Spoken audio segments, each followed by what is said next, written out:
Good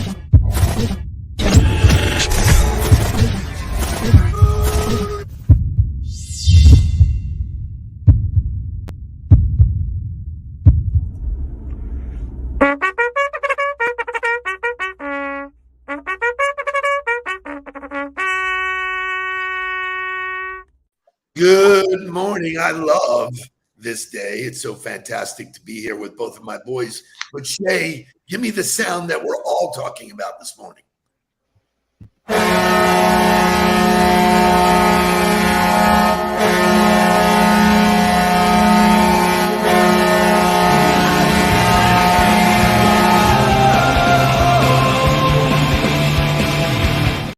Woo! Unreal. Stanley Cup in South Florida for the first time since 1996.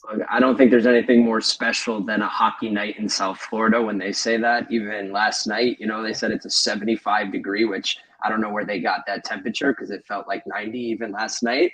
But an amazing game, an amazing run. Matthew Tkachuk is as good as any player I've ever seen. Super cool. I mean, it's so funny that you have this passion for the Panthers because you always have. Since you were a little kid, you wanted to play hockey. You've always loved the Panthers. I grew up with them. This team started while I was a little kid. I'm excited for them, and I'm excited to have the Stanley Cup in South Florida because that's a once in a lifetime, happening, or for me, twice in a lifetime, I guess. But I don't feel quite as excited about it as you do. It's thank you for saying that because I'm not as diehard of a Panther fan as I am for the Heat or for the Dolphins. But anytime they even get close, I grinded it out the last 10 games of the season, watching every minute. Lion carrying us to the playoffs, Bod coming in down in the series. Just the fight, the energy, the coach. Him punching the assistant coach after scoring the goal. Okay, we're going. Everybody, it was. I get chills even feeling that because I know what that's like to win at the end of the game and just be done. Super cool. So obviously, I bring out the jersey. That was almost a kidney shot, so you had to be careful on that. The assistant coach was like, "Dude, what?" It's when you talk about resilience. And last night, for those who don't know, the Carolina tied it with 4 minutes left. Everybody's thinking it's going overtime, that they'll have another overtime. They scrap, and then they score with 10 seconds left. Look, I think there's ridiculous. Sports is not fair. I think we've come to understand that there's no real fairness in sports. Carolina, you got to give them their credit. You lose, twice in overtime. You lose once, in the last minute, and then you lose 1-0. And that's how close. It's the difference between winning and losing. So shout out to them for playing hard. I don't think we dominated them the way that we dominated some other people, but in the end, some puck luck and some extra effort got us over the hump. Now, so I want to talk to you guys about superstition. So I know, you guys were both in team sports and, the Gators touch something or the Knowles touch something on the way out. There is a tradition or a superstition that most hockey teams do not touch the conference final trophy because there's more work to be done. And Matt Tkachuk said, fuck that, man. We're superstition here. We're working our asses off. So I love that. That talks to celebrate the wins, and you can still stay focused and say the job's not done, but it's the 24-hour rule, right? Win or lose, this is why you do the work. It's why you've done it.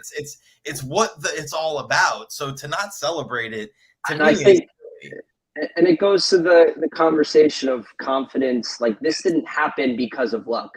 This wasn't a superstitious act that, they've been in this position for the last 3 months. They've been backs against the wall. They've been tested. You don't beat 3 of the best teams in the NHL by luck. It just doesn't happen. So I think that's what's great about having a series as a championship and not a singular game as a championship. Yeah. But Shay, are the Marlins any good? I don't even know. I'm going to be honest. To excuse the pun, they are floating. Okay.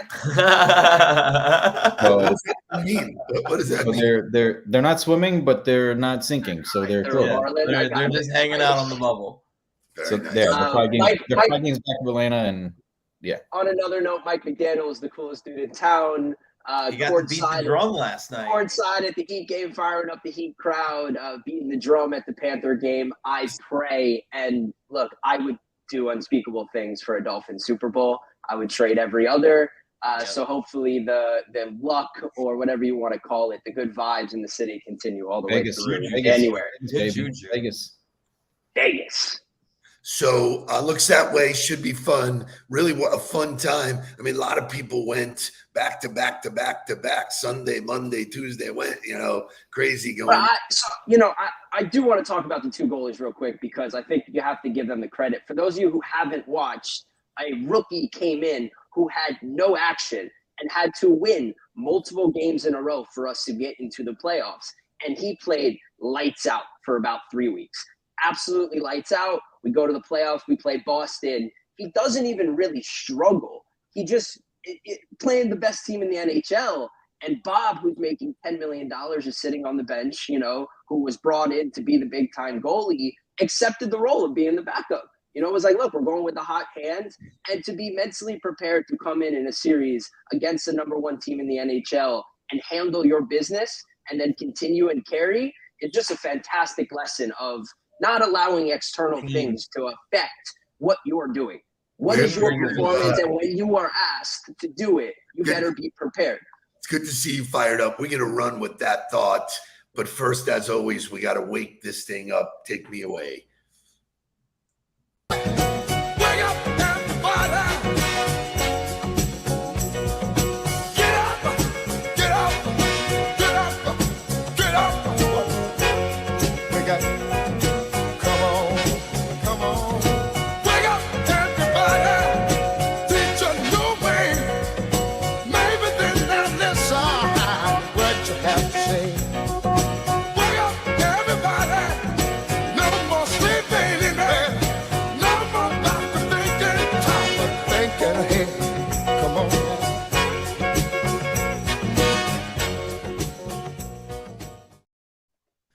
So there's always you got to take the bad with the good.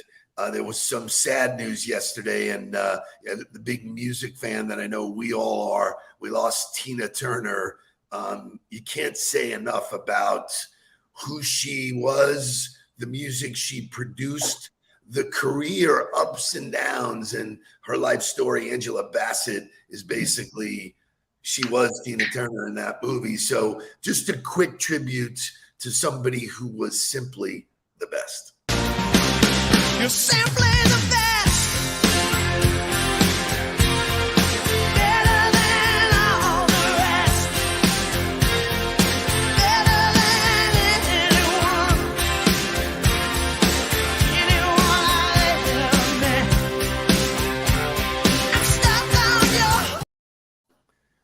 your. Sad. Just very, Yeah, very for sad. sure. I saw Obama made a tweet. Tina Turner was raw. She was powerful. She was unstoppable, and she was unapologetically herself. Yeah, and her story of battling, an abusive relationship and coming up in the music, game at that time when it was hard for women, and just her story is such an incredible overcoming adversity and just being great and being we talk about all the time, your energy, right? People are attracted to your energy. Her energy was just magnetic, whether it was on stage or in an interview, didn't matter. You always recognized her in a room. So sad to see her go. I was fortunate to have seen her live, which, to your point, it was just busting off the stage, and all of the dancers with her, you just couldn't, you just felt it. I think people don't realize she was also in a bunch of movies. She played the Acid Queen in the movie Tommy, which was unreal. I'm still scarred from that one. How you let me watch that at 10? I have no idea. Michelle Potter says her legs, and can't not comment on the legs. I mean, just she was a thoroughbred. So and Michelle, thanks for being a good sport. I know that Carolina played hard. So anyway, so we'll move on. What I want to talk about today is, and this is something that we do regularly, something gets sent to us through a podcast, an email, a newsletter, something, and one of us grabs it, shares it with all the others for thoughts. So Mark, I'm setting you up for what came out of yesterday's Arnold Pump Daily, which we love. And I'll set you up by this. Your outlook on a situation might have a bigger impact than you believe. So go with that. Well, so the pump does a great job of either looking at a bunch of studies to debunk myths or give you what's really happening, or go into sharing some new research that has come out. And there was a study done about the placebo effect, right? About the way you think and how that affects the outcome if the work is standardized. So they took a group of people, they had everybody do the same amount of physical activity every day. They gave all of them two different kinds of wearables. One that was broken to under index the amount of work they actually did, and one that was broken to over index the amount of work that they actually did. So while everybody was doing the same amount of steps and the same amount of physical activity, some people thought they were doing less and the other people thought they were doing more. And the results came that it actually had a physical effect on their body. It changed their blood pressure, and I forget which metrics it actually changed, but because they thought they were doing less work, it actually changed the way their body physically adapted, which to me goes to the mindset. And I said this a couple weeks ago. If you're just doing the work, it's not enough. You have to be thinking the right things as you're doing the right things, because if you're not, you're self-sabotaging yourself throughout that entire work. Perfect setup. Outstanding. Jake, you want to comment? Well, I know at the end when we're going to get there, but I love this quote. And once you sent it to me, it really was awesome. Focus on a simple mindset shift. Forget aiming for 100% weeks. Instead, try to avoid 0% weeks.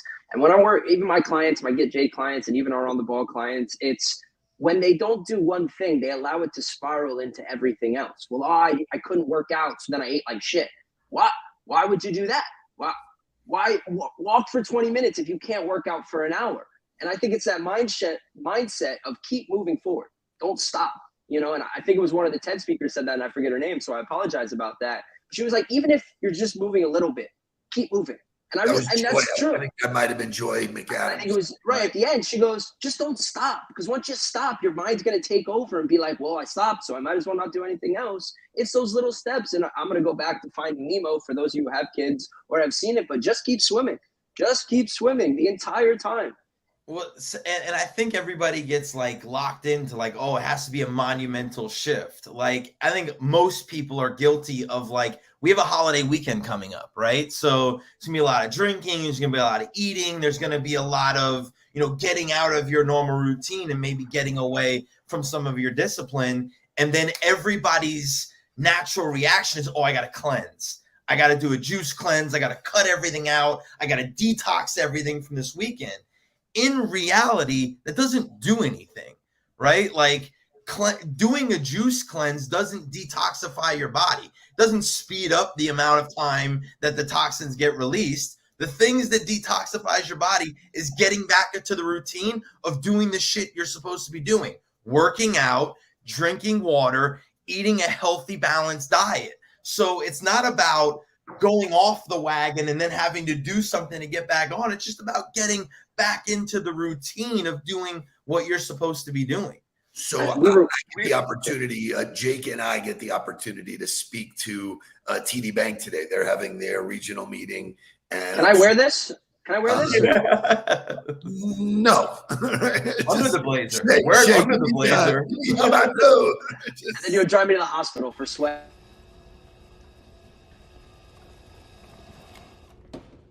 How about no? So, big part of what we're speaking about today, and this is where I give leaders credit. I give Matt D. Gregorio, if he's in here, I give him a hell of a lot of credit because in our coaching call, he said to me, I want to talk about some mindset stuff. So, this quote here, it's why learning to be confident and building your resilience is a superpower. It really is. So there's strategy and there's tactics. A lot of the stuff we talk to people about is tactics. Jake, you're teaching me tactics of what to do in the gym. But if your strategy doesn't match your tactics, if your thinking doesn't match, your tactics, it's a waste of time.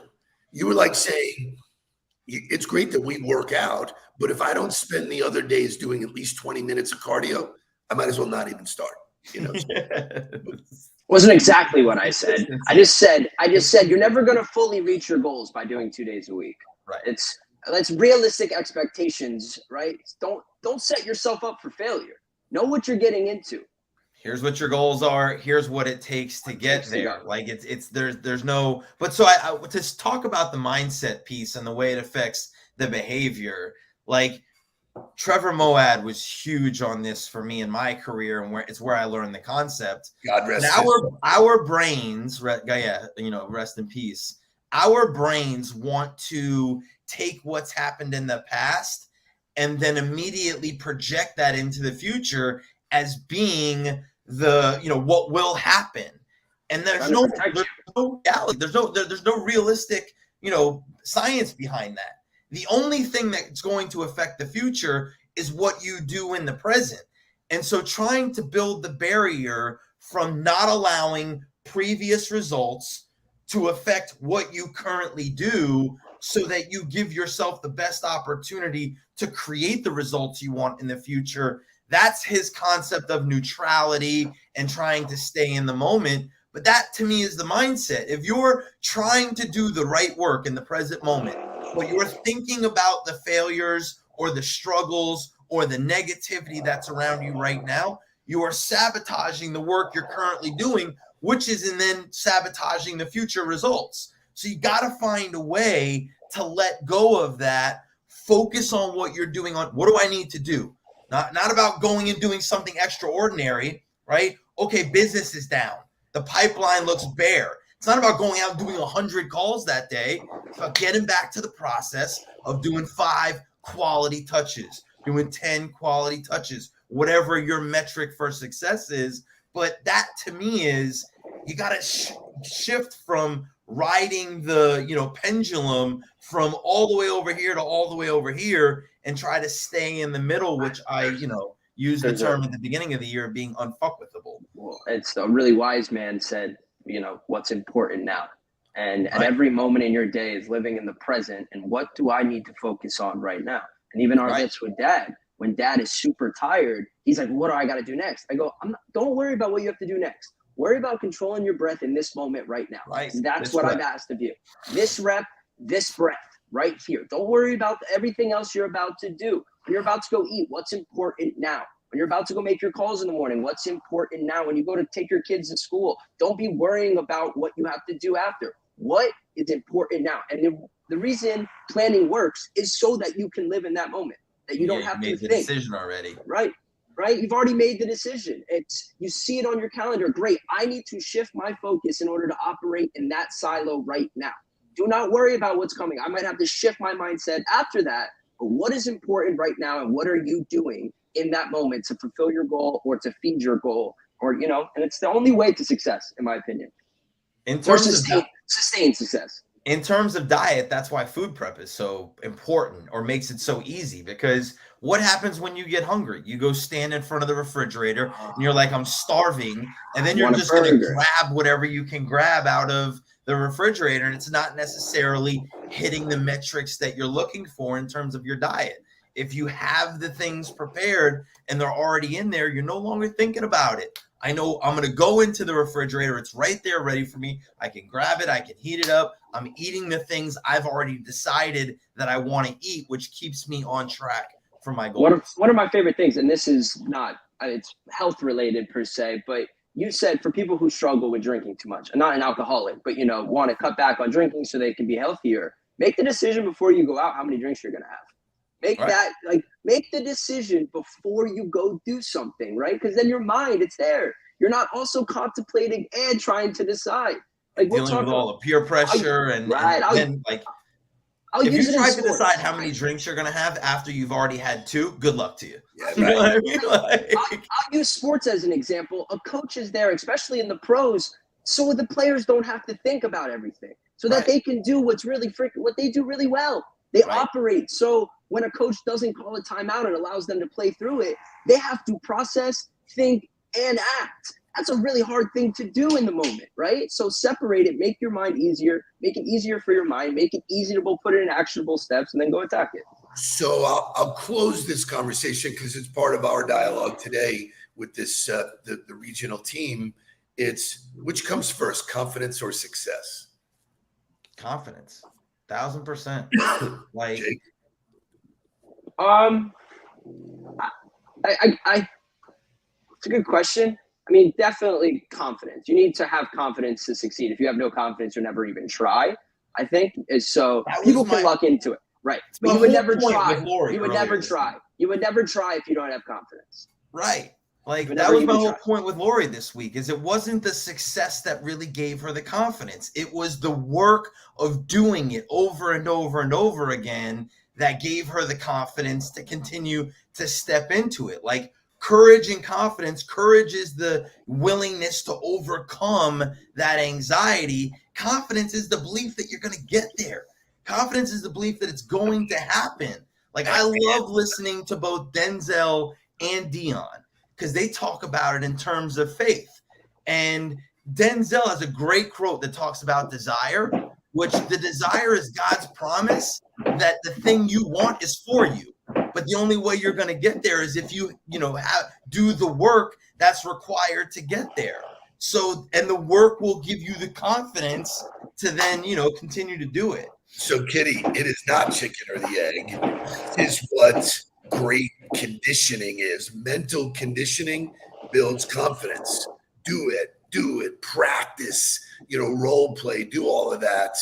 And there's a quote that I'm closing today's presentation with that I just love. It's like most people practice until they get it right.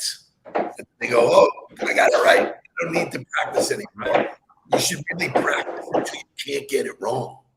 And then it's instinctive, and then it just totally. So if you think that through, like there is never a time in your career where you can plant the flag and go, okay, I'm good here. I can eat whatever I want. I can do whatever I want. You can't. It's not sustainable. You got to keep doing the work. Keep doing it. And God, you guys are such a shining example of that. You make me super, super proud. Mark, your post today, fantastic. Really great. Thanks. I'm proud of that guy across the screen. So really great stuff. Excited about the Doobie Brothers concert tonight. Cannot wait for that. We're off Friday. We're off Monday. Do not forget about the live in-person Nudelberg Daily Huddle. We're just a few. I mean, when we come back, we're going to be in June, or we're already in June. We're almost to June. So Can't believe it's going to be 2 weeks away once we get to June. So make sure that you are there and ready for that. Get registered. Love you guys. Have a great Memorial Day Take the weekend. rest. Enjoy. Let's go Heat tonight. And Let's go Doobies. Let's get down to business. Please don't worry about me. I'm about to let my heart speak. My friends keep telling me to leave this. So let's get down to business.